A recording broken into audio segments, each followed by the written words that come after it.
নিচু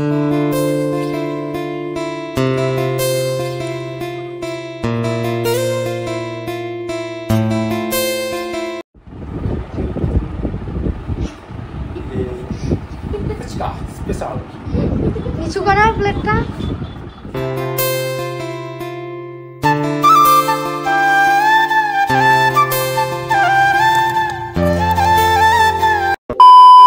hello guys, welcome back to my channel and welcome another new video. তো তোমরা সবাই কেমন আছো? আশা করি সবাই অনেক ভালো আছো, সুস্থ আছো। আমরাও বেশ ভালো আছি, সুস্থ আছি। আমার চ্যানেলে তোমাদের সবাইকে ওয়েলকাম জানাচ্ছি নতুন আরেকটি ভিডিওর সঙ্গে। এই যে ভিডিওটা দেখতে পাচ্ছ, এটা কিন্তু ওই দিনেরই ভিডিও, মানে 27 তারিখেরই ভিডিও। তোমাদের দাদাভাই যেদিন বাড়ি আসে সেই দিন বিকেল থেকে ভিডিও। সেদিন অনেকটা ভিডিও শ্যুট হয়ে গেছিলো, মানে অনেক বড় হয়ে গেছিলো, প্রায় 30 মিনিটের কাছাকাছি ভিডিওটা হয়েছিল। সেই জন্য ভাবলাম একবারে এতটা ভিডিও তো দেওয়া যাবে না, একটু কেটে কেটে পোস্ট করি। সেই জন্য আমি দুটো ভাগ করে দিয়েছি। এই যে এটা পার্ট 2 বলতে পারো।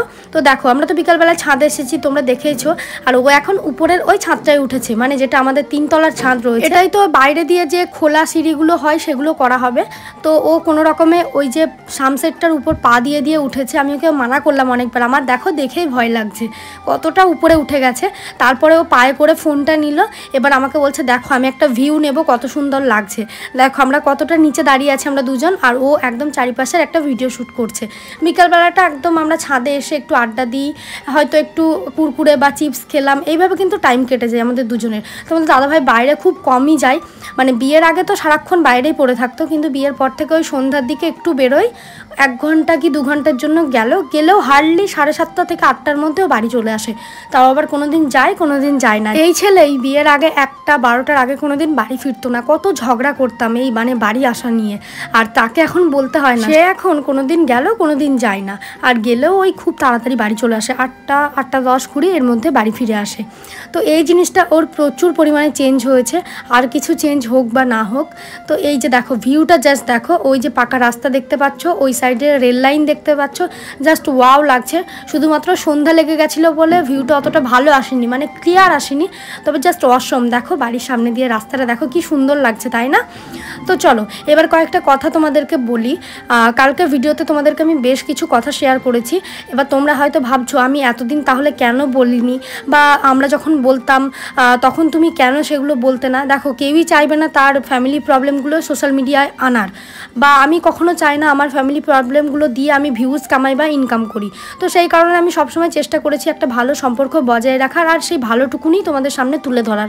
খারাপ কিন্তু কখনো কিছু বলতাম না বা দেখাতাম না, কিন্তু আমার মনের মধ্যে অনেক কষ্ট জমেছিল, যেগুলো আমি সব সময় চেপে রেখে তাদেরকে ভালো প্রমাণ করে ভালো দেখিয়ে আমি কিন্তু সোশ্যাল মিডিয়ায় আগিয়ে গেছি। তবে এটা একবারও বলবো না যে আমি খুব ভালো, আমার কোনো দোষ নেই, কারণ এক হাতে কখনো তালি বাজে না, এটা তো তোমরা জানোই। কিন্তু কিছু কিছু জিনিস না, মানে আমি আপ্রাণে চেষ্টা করছি ঠিক করার বা সব কিছু মানিয়ে নেওয়ার।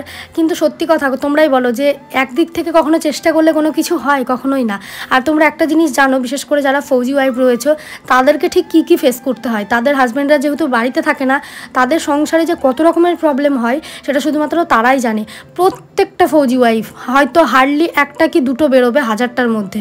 সবারই বাড়িতে সেম গল্প, যেহেতু তাদের হাজব্যান্ডরা বাড়িতে থাকে না, তাদেরকে সব দিক থেকে মানে এক রকমের হ্যারেস করা হয়, সব দিক থেকে বলতে পারো। একটা সংসার তখনই সুন্দর হয় যখন তার ফ্যামিলির প্রত্যেকটা মেম্বার সুন্দর হয়, মানে একা কোনো কিছুই সম্ভব না।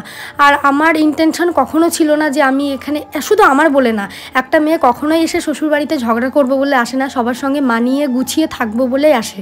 কিন্তু পরিস্থিতি তাকে মুখ খুলতে বাধ্য করে। আমি দেখো দিনের পর দিন সব কিছু, কিন্তু একটা বছর অনেকটা কষ্ট করেছিলাম, কি কি ফেস করতে হয়েছে। আমাদের তো লাভ ম্যারেজ, তো তোমরা সব কিছু জানো না। তাই তোমাদেরকে আমি একটাই রিকোয়েস্ট করবো, আমার ফ্যামিলির ব্যাপার নিয়ে কোনো কিছু তোমরা মানে যাচাই করতে এসো না। আমি শুধুমাত্র যেটুকু তোমাদের সঙ্গে শেয়ার করবো তোমরা সেটুকুনি দেখো।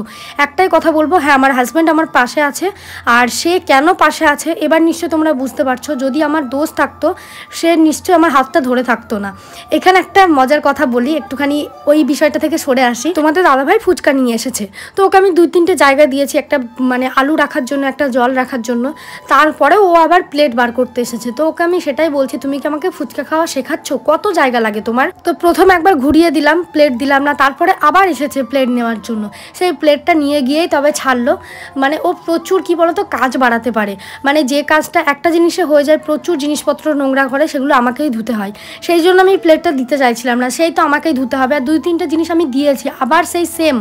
তো ওই নিয়ে দুজনের মধ্যে একটুখানি লেগে গেল আর কি। ও তো নিয়ে গিয়ে ছাড়লো প্লেটটা। তো যাই হোক, আমি এইদিকে যে জামাকাপড়গুলো কেচেছিলাম সেগুলোকে এবার তুলে ফটাফট ভাঁজ করে রাখছি। আর ও যে ড্রেসগুলো পরে এসছে সেগুলো সব কেচে একদম পরিষ্কার করে ফেলেছি। কাজ যত আগিয়ে রাখবো ততই আমার বেশি ভালো লাগে। তো যাই হোক, এবার যে বিষয়টা কথা বলছিলাম সেটা একটু বলি। তো বিশেষ করে আমাদের ফৌজি ওয়াইফদের অনেক কিছু মানে সহ্য করতে হয়। যারা আছো তারাই জানো, কেন বলো তো? কারণ তাদের হাজব্যান্ড বাড়িতে থাকে না, সব কিছু জানতে পারে না। আবার অনেক হাজব্যান্ড এমন আছে যারা ফ্যামিলির কথাটাই বিশ্বাস করে, কিছু হাজব্যান্ড এমন আছে যারা দুই দিক ব্যালেন্স করে, মানে দুই দিকেরটা শোনে, জানে, তারপরেই বিচার করে। তো তোমাদেরকে তো আমি পুরো ঘটনাটা বলেইছি। আর ওই ঘটনাটার মধ্যে 1%ও মিথ্যে নেই, আমি আমার বাবা দিব্যি দিয়ে বলছি। তো এরকম বহু ছোট ছোট ঘটনা আছে যেগুলো আমার ফ্যামিলির ব্যাপার। তো আমি তোমাদেরকে একটাই কথা বলবো, আজকের পর থেকে আর আমার ফ্যামিলি নিয়ে কোনো কিছু যাচাই করতে এসো না। আমি আর কোনো কিছু নিয়ে বলবো না। তবে একটাই কথা বলবো, অনেক কিছু সহ্য করতে হয়েছে তোমাদের দাদাভাইকে প্লাস আমাকে। একটা ছেলে যখন জব করে সবাই তার স্যালারিটা দেখে, কতটা কষ্ট করে যে তাকে ইনকাম করতে হয় সেটা কিন্তু কেউ দেখে না। ইনফ্যাক্ট একদম সত্যি কথা বলছি, তোমাদের দাদাভাই বাড়ির লোকও সেটাই দেখে। মানে টাকা টাকা টাকা, 24 ঘন্টা টাকার উপর ডিপেন্ড করে। আর এই মানুষটা তার 8 বছরের সার্ভিস লাইফে যা ইনকাম করেছে সব কিছুই বাড়ির পিছনে ঢেলে দিয়েছে। তোমরা তো দেখেইছো যে কত বড় বাড়িও বানিয়েছে, তার শখের বাড়ি। তারপরেও কিন্তু তাকে উঠতে বসতে অনেক কিছু শুনতে হয়। তো যাই হোক, সেটা তাদের ব্যাপার, কিন্তু আমি এই বিষয়ে কথা বলতে চাই না। আমি তখনই কথা বলি যখন আমার ফ্যামিলি আসে। কারণ যে মানুষটা আমার এই বাড়িতে কখনো পাই দেয় না, একবার শুধুমাত্র পা দিয়েছে, তো তাকে নিয়ে যখন কথা ওঠে তখন কিন্তু আমার মতে বলে কোনো মেয়েরই চুপ করে সহ্য করা উচিত না। আমিও করি না, তাই হয়তো আমি খারাপ। তোমাদেরকে আমি একটাই কথা বলছি যে সম্পর্ক ভালো থাক বা না থাক আমাদের মাঝে, কিন্তু আমি আমার কর্তব্য কখনো কোনো দিন ভুলবো না। আমি আমার দায়িত্ব পালন করব। যারা আমার সঙ্গে খারাপ ব্যবহার করেছে বা করছে সেগুলো তো আমি মনে রাখবই, আর সেগুলোর বিচার তো উপরে হবে। কিন্তু আমি চেষ্টা করব সবসময় আমার দায়িত্বটাকে পালন করার। এটাই বলবো। এত কিছু খারাপের মাঝেও না আমি যে এত হাসি খেলে আছি, এত মজায় আছি, এর একটাই কারণ, সেটা হচ্ছে তোমাদের দাদাভাই। এই মানুষটাও যদি খারাপ হতো না, সত্যি কথা বলছি, তো আমি জানি না, আমার নিজের উপর থেকে ভরসাটাই হয়তো উঠে যেত। তোমাদেরকে আমি একটা কথাই বলবো যে আমার যে কোনো দোষ নেই, আমি যে খুব সাধু মহান, আমি এটা একবারও বলছি না। অবশ্যই মানুষ মাত্রই ভুল হয়, আমারও কিছু দোষ থাকতে পারে, ভুল থাকতে পারে। আমি কিন্তু চট করে সেটা ভুলে যাই, খুব সহজে তাকে বিশ্বাস করে নিই, আবার কাছে টেনে নিই। এই গুণটা আবার আমার রয়েছে। সেই জন্য আমাকে আঘাত দিলেও না, আমি পরে যেই যদি কোনো একটা ভালো কথা বলে আমি আবার সেই সব কিছু ভুলে গিয়ে মিশে যাই। সেই জন্য আমার বারবার আমার ফ্যামিলির অপমান হওয়ার পরেও না আমি তাদের সঙ্গে হাসি খেলে থাকতাম। তোমরা কেউ বুঝতে পারতে না আমাদের মধ্যে রিলেশন কেমন, আমি কখনো বুঝতে দিতেও চাইনি। আর সত্যি কথা বলতে এটা কখনো বুঝতে দেওয়া উচিতও না, কারণ ফ্যামিলি প্রবলেমগুলো নিজেদের মধ্যেই থাকা উচিত, সেগুলো কখনো সোশ্যাল মিডিয়ায় আনা উচিত না। আর আমি সেই সব বলে ভিউজ কামাতেও চাই না। তাই তোমাদেরকে একটা কথাই বলছি, আমি যতটুকু ভিডিও শেয়ার করব তোমরা প্লিজ ততটুকুই দেখো, তার মাঝে কোনো ফ্যামিলি বা মা শ্বশুর শাশুড়ি কাউকে টেনো না। একটাই কথা তোমাদেরকে বলছি, আমার হাজব্যান্ডকে দেখে তোমরা কতটা কি বুঝতে পারো না পারো আমি জানি না, তবে পুরো গ্রাম জানে ও কতটা ভালো মানুষ, কতটা সিধা সাদা। তো ও কখনো ওর ফ্যামিলির চোখে জল আসতে দেয়নি, কিন্তু সেই ফ্যামিলির জন্য আজকে আমাদের চোখে জল। তো একটাই কথা বলছি, আমার হাজব্যান্ড কিন্তু আমার পাশে আছে, তার মানে নিশ্চয়ই আমার দোষ যদি 1%ও থাকে, বাকি 99% দোষ কিন্তু অন্যজনের। তো যাই হোক, এই বিষয়গুলো নাই বা বললাম, আমি তোমাদের কাছে কিছু জিনিস ক্লিয়ার করলাম যে সব কিছু আমি ভালো দেখাই মানে কিন্তু সবটা ভালো হয় না, আমি সুন্দর করে তোমাদের সামনে দেখাই। এমন বহু ঘটনা আছে যেগুলো শুনলে তোমরা অবাক হবে, মানে আকাশ থেকে পড়বে যে আমি কত কিছু চেপে রেখে হাসি মুখে তোমাদের সঙ্গে ভিডিও শেয়ার করি। যাই হোক, তোমাদেরকে একটা কথাই বলবো, আর যারা এই যে মাদার্স ডে সেলিব্রেট করেছি বলে যাদের চিন্তা ভাবনা যে শাশুড়িকে নিয়ে কেন করলে না, একটাই কথা বলছি, মা মাই হয়। মার জন্য যদি তুমি কিছু নাও করো তবু তো মার তোমাকে নিয়ে কোনো অভিযোগ থাকবে না, কিন্তু তাদের জন্য তুমি সব কিছু করলেও না তারা রাত দিন তোমাকে নিয়ে অভিযোগ করে যাবে। এমন আরও অনেক ঘটনা আছে যেগুলো বললে তোমরা আসল রূপটা জানতে পারবে। আর সত্যি কথা বলতে শুধু আমি একা না, যেখানে থাকি সেখানকার আশেপাশের লোকও জানে। তাই একটাই কথা বলবো, কোনো কিছু মাকে দিলে যে তোমরা ফটফট করে কমেন্টগুলো করো না, শাশুড়িকে নিয়ে করো, শাশুড়িকে দাও, সবাই না সবটা যোগ্য হয় না, এটুকু জেনে রেখো। তো একটাই কথা বলছি যে ফ্যামিলি নিয়ে বেশি টেনো না, যেটুকুনি ভিডিও শেয়ার করবো শুধু সেটুকুনি দেখো, আদার শ্বশুর শাশুড়ি কাউকে টেনো না ভিডিওতে। আর আমি চাই না এগুলো নিয়ে ভিউজ কামাতে, কারণ বললে না এখন প্রচুর ভিউজ আমার ভিডিওতে চলে আসবে, তো আমি এগুলো চাই না। যে যার মতন ভালো থাক, আমি আমার মতন ভালো আছি, তো এইটুকুনি বলবো। আর এমন বহু ঘটনা আছে যেগুলো বললে তোমরা আকাশ থেকে পড়বে। তো চলো আজকের মতন আমি ভিডিওটা এই পর্যন্তই রাখছি।